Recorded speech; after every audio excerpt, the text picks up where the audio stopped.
Spread across some 15 million square miles of the Pacific, the 1962 Overseas Nuclear Test Series was an undertaking of impressive proportions.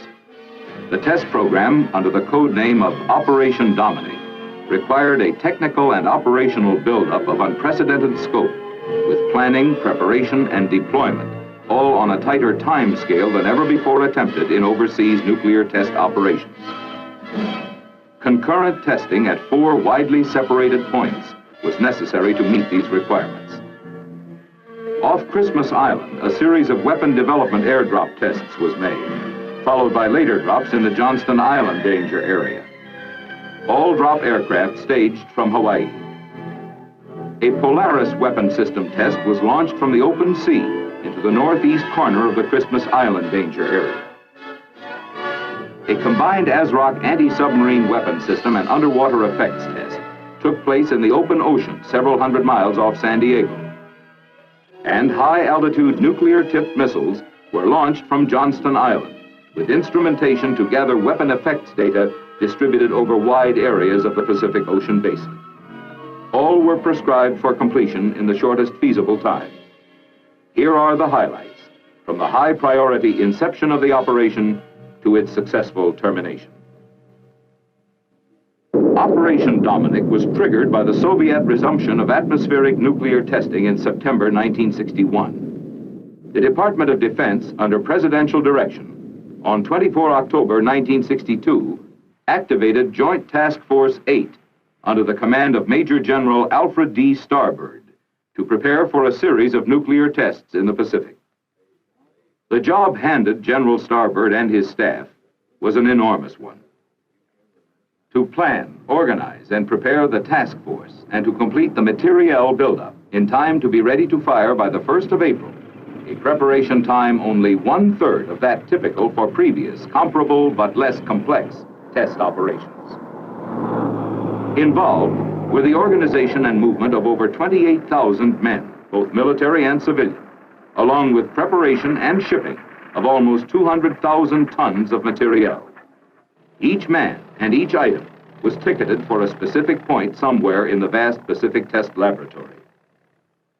This buildup included the development and installation of thousands of pieces of intricate instrumentation.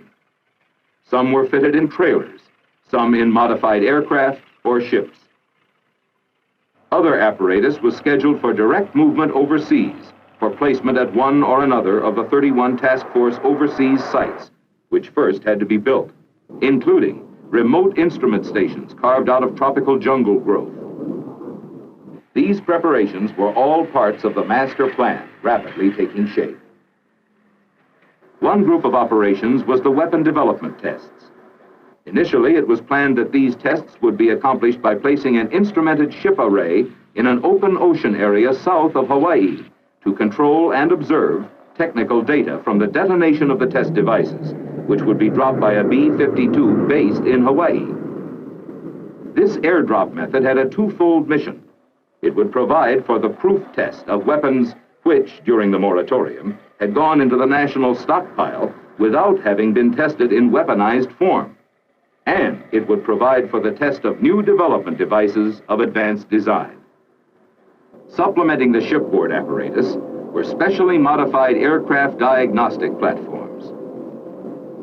While the open ocean preparations were underway, negotiations were being conducted with the British government for the use of jointly owned Christmas Island, 1,200 miles south, as a location for the airdrop tests. In mid-February, the task force was notified that the necessary agreement had been reached. Because of the many technical advantages expected from the use of the island test base, plans were immediately altered to move the weapon development tests there. This location switch was indeed a substantial effort, with the prescribed first-shot readiness date only 6 weeks away. The main features of the 1962 test program were by now essentially defined, although many details were far from firm. This fluid condition continued as developments throughout the test period brought forth new requirements. Although work in each of the 4 main areas was proceeding simultaneously, in this film, each of the locations will be considered separately, beginning with Christmas Island. Late in March, the Joint Task Force headquarters began to move to Christmas as the main forward location for the first phase of the operation. This 222 square mile atoll, hard by the equator, was governed by the British. They had used it for their nuclear test operations from 1956 through 1958, but equipment connected with their tests had been withdrawn and their camps deserted. Equatorial weather attrition and the task force's additional needs required extensive preparations for the task force program. Since the atoll possessed no harbor, all ship-transported equipment, materials, and continuing supplies had to be transferred to lighters and barges in the roadstead and moved to the Port of London for offloading. Inland, Christmas was dotted with lagoons possessing a swamp life all its own. On firmer ground lived 400 Gilbertese islanders who produced copra from the atoll's thousands of palm trees. The weapon airdrops were made off the southeast shoreline of Christmas Island. The air array was controlled from the Joint Operations Center, housing the command post, the Air Operations Center, and units associated with control of all drop and test elements. Additional radar apparatus located at A site plotted the precise second-by-second position of the drop aircraft during the bomb run to assure that the device would fall within the finite time and space limitations set by scientific and safety requirements. This plot information was relayed directly to the Joint Operations Center by a microwave television link, providing the Air Task Group commander with instantaneous positive information on which to base his operational decisions. Also at A site, as well as at other locations on the island, basic diagnostic instrumentation housed in trailers was positioned to secure data associated with the detonation. Special tracking radars assisted this diagnostic array by assuring they were oriented toward the nuclear device on its trajectory from the instant of release to detonation. Optically and electronically, the trailer diagnostic instrumentation recorded the most minute detail of each detonation in millionth of a second segments for scientific analysis.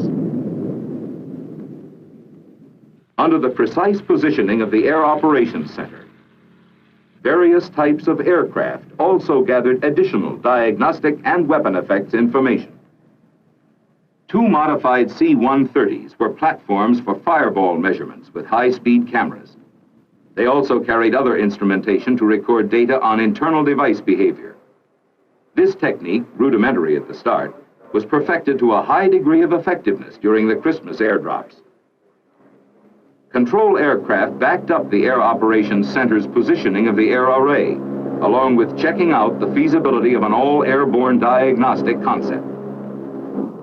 Other aircraft recorded thermal radiation, radar attenuation, and chorioretinal effects for eye damage studies.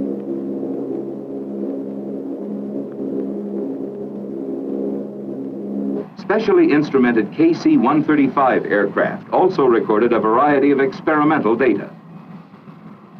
Aloft, too, were search and rescue aircraft and photographic planes documenting the Dominic detonations. After each shot, B-57 sampler aircraft went aloft, as they had in operations of years past, to fulfill one of the chief diagnostic functions of each event, stalking the radioactive cloud to obtain particulate and gaseous samples for radiochemical analysis. Throughout the Dominic tests, maximum security was maintained around the Christmas and Johnston Island test area boundaries by the Navy destroyer and P-2V watchdogs. Round the clock, throughout the entire test period, the P-2V aerial fence riders rose from their Christmas and Johnston bases for their 10 to 12-hour runs in constant touch with the destroyers below.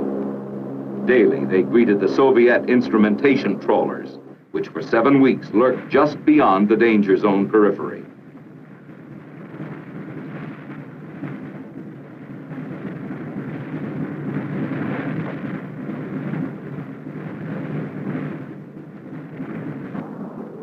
On 23 April, the President directed the waiting task force to proceed with the first shot, a weapon development drop.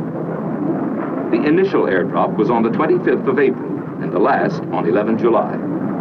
During this period, a total of 24 weapon development shots were detonated in the Christmas area. All drops were on target and within the precise time and space limitations established by the requirements of diagnostic instrumentation, a record by the B-52 crews, which reflected a high degree of bombardment skill. Detonation technological efficiency also scored high in the fusing and firing systems and in the device telemetry. Throughout the Christmas airdrops, the backup airborne diagnostic method was progressively refined to the point of becoming a proven capability to collect the scientific data required. The weapon development effort was completely successful in all its primary test objectives. The series also yielded important new weapons effects information. Meanwhile, the task force was equally active at its 3 other test areas. Early in May, the test of the Polaris nuclear weapon system was ready for launch by submarine in the open sea. Detonation was scheduled to take place in the Christmas danger area. As the nuclear submarine Ethan Allen moved toward its rendezvous with range, safety, and instrument ships at the launch point some 1,500 miles from Christmas Island, all concerned were well aware that this was not only the first test of the complete Polaris nuclear system, but also the first proof test of this particular warhead in weaponized form. On the 6th of May, the Polaris was fired.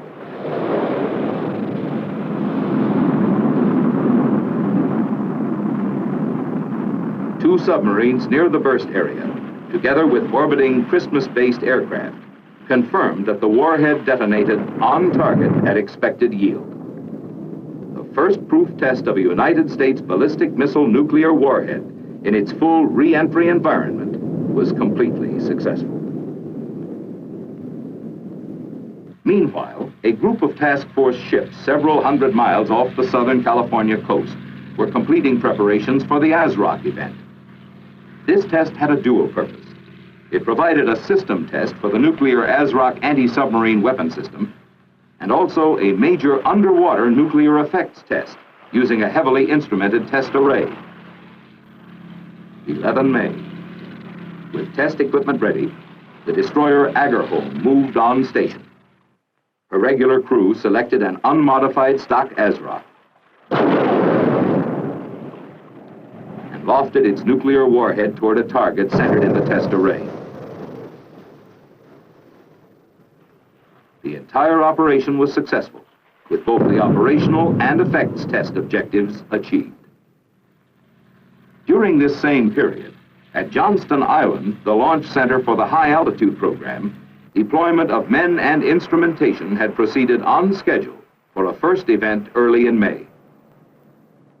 The purpose of the high altitude tests was to gather a wide range of effects data bearing on both the offensive and defensive aspects of nuclear attack upon incoming ballistic missiles, including warhead kill mechanisms and electromagnetic blackout effects on both radar and communications. On mile-long Johnston Island's limited acreage, crowded around and between the runway and ramp areas, were the missile launch complex and a line of more than 30 instrument rocket launchers, together with the many other necessary testing and support facilities. World War II bomb shelters were utilized for housing the command post of the Joint Task Force and other stations manned during the launch events, including those of the Scientific Readiness Team and Launch Control Units. This radar dish, scanning the sky for electromagnetic effects data, is representative of the test equipment set up and operated by the scores of technical projects. The launch vehicle groomed to carry the nuclear warheads to test detonation altitudes was the Thor missile. In the early plans, it was scheduled to do the job for 2 and possibly 3 nighttime bursts at various altitudes above the Earth's atmosphere. For these tests, the Thor was modified to carry 3 scientific instrumentation pods to obtain key data in close proximity to the burst. Each pod was ejected from the launch vehicle at a predetermined position along the missile's trajectory. The Pacific Missile Range ship moored at Johnston tracked the missile in flight for range safety purposes. Other tracking units followed the rocket instrumentation and scientific pods and determined their accurate positions relative to the detonation. Positioned at various distances from Johnston Island were 9 test ships, including the downrange anti-missile measurements program ship American Mariner, on loan from the Atlantic Missile Range. Pod recovery and surveillance ships were also on station, along with an aircraft carrier, whose marine helicopters evacuated from the island all personnel non-essential to the actual operation during each event. But Johnston Island itself was only the hub of an extensive network of land, ship, and aircraft instrument stations radiating in all directions, deep into both northern and southern hemispheres of the Pacific. Between the northern arc of Okinawa, Adak, Fairbanks, and Palo Alto, and the Polynesian islands of Tonga Tapu and Rarotonga, far south of the equator in Johnston Island's southern magnetic conjugate area, the roll call of islands hosting effects instrument stations evokes images both geographical and logistical, especially the latter, for over 200 ground instrument stations were prepared, installed, and manned. High-altitude effects data were also secured from aircraft platforms. More than a dozen planes took to the air from Hickam Air Base in Hawaii for each event, and 3 more from Nandi Airport in the Fiji Islands. Besides the instrumentation ships at Johnston Island, 2 minesweepers put to sea from Pearl Harbor for electromagnetic data recording. And from its mooring at Pago Pago in Samoa, the instrumented motor ship Acania moved out prior to each shot day to be on its mid-ocean station. Johnston's opening event on May the 2nd was a daylight certification shot, testing all systems during flight trajectory, but without nuclear warhead. This proof test went as planned, achieving all programmed objectives. But hereafter, the course of shot events did not follow the scheduled script. The first 2 hot launches did not carry through to nuclear detonation.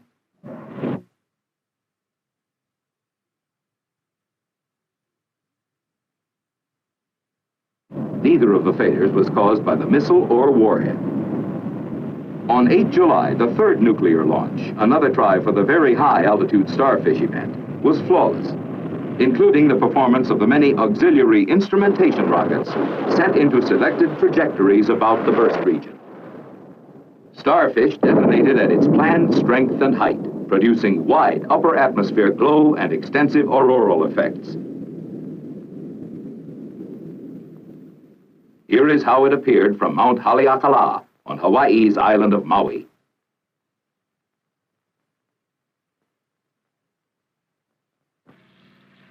Recovery of the instrumentation pods ejected from the Starfish missile involved pre-dawn ship, patrol plane, and helicopter convergence in the splash area, drawn by radio signals, flashing lights, and green dye.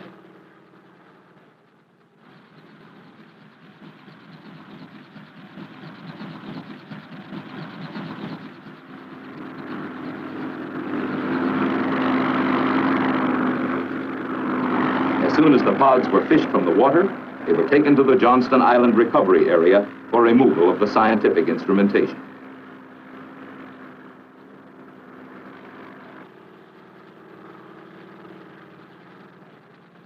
The second bluegill attempt was made on 25 July, but a one-of-a-kind missile misadventure caused by a sticking fuel valve destroyed the Thor and its warhead on the pad.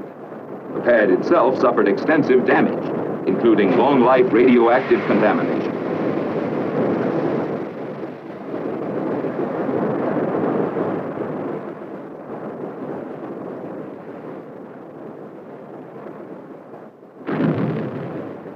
Repairs to permit another try at bluegill caused a significant delay.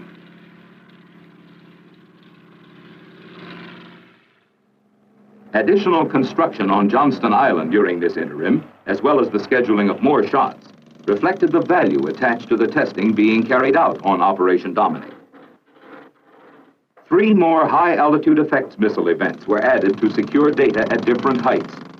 Also, 5 more over-ocean airdrops were scheduled, these to take place within the Johnston Island danger area. Besides a second Thor launch pad, the construction included facilities for the launch of XM-33 rockets and Nike Hercules missiles. The U.S. Army deployed a missile battery to provide launch support for the Nike Hercules missiles, which were scheduled both as nuclear warhead and instrumentation vehicles.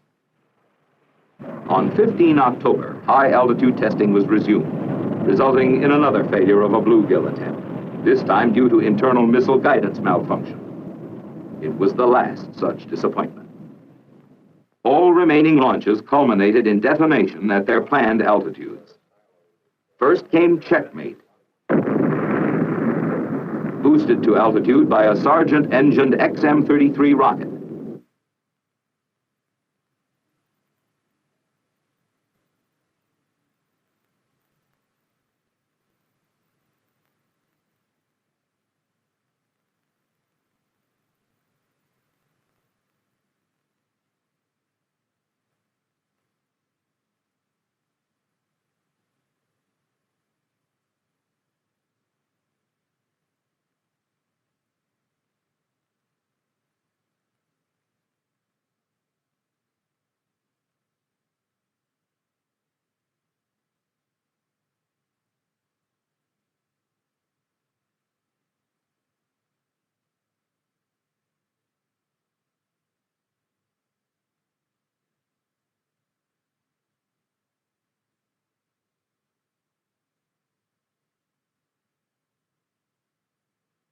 Besides furnishing new basic scientific data on upper atmosphere phenomena, the tests fulfilled the vital military aims of providing information on the offensive and defensive aspects of nuclear attack upon incoming ballistic missiles, as well as data on blackout effects on radar and communications.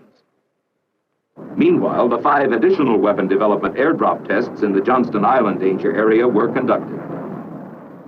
To gain the scientific information required, the airborne array refined at Christmas Island was utilized as the sole diagnostic force, with the original C-130 aircraft joined by KC-135 jets carrying additional diagnostic gear. The makeup of the remainder of the test aircraft formation was generally the same as at Christmas, including the post-shot B-57 diagnostic cloud samplers, this time staging through Johnston Island to conserve flight hours and to reduce pilot radiological dosage accumulations after cloud penetration.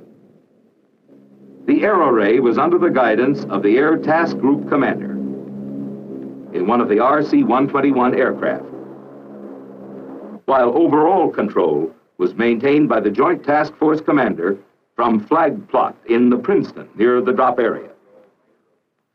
Target rafts were again used as guideposts for orienting the air array as a point of aim for the B-52 device drops. The rafts were moored in the open ocean by the Navy Task Group in water as deep as 3 miles. Late in October, after the last airdrop test device had been detonated, the series was pronounced a success, both in refinement of weapon design concepts developed for the Christmas tests and in further confirmation of the feasibility of the airborne diagnostic method for future testing. With Operation Dominic completed and the test apparatus roll-up underway, the time had come to evaluate the far-flung operation and its scientific results. Despite Dominic's unprecedented 4-operation complexity, with all the tests prepared under conditions of the greatest urgency in both time and circumstance, the 1962 series is regarded as the most productive since U.S. nuclear testing began.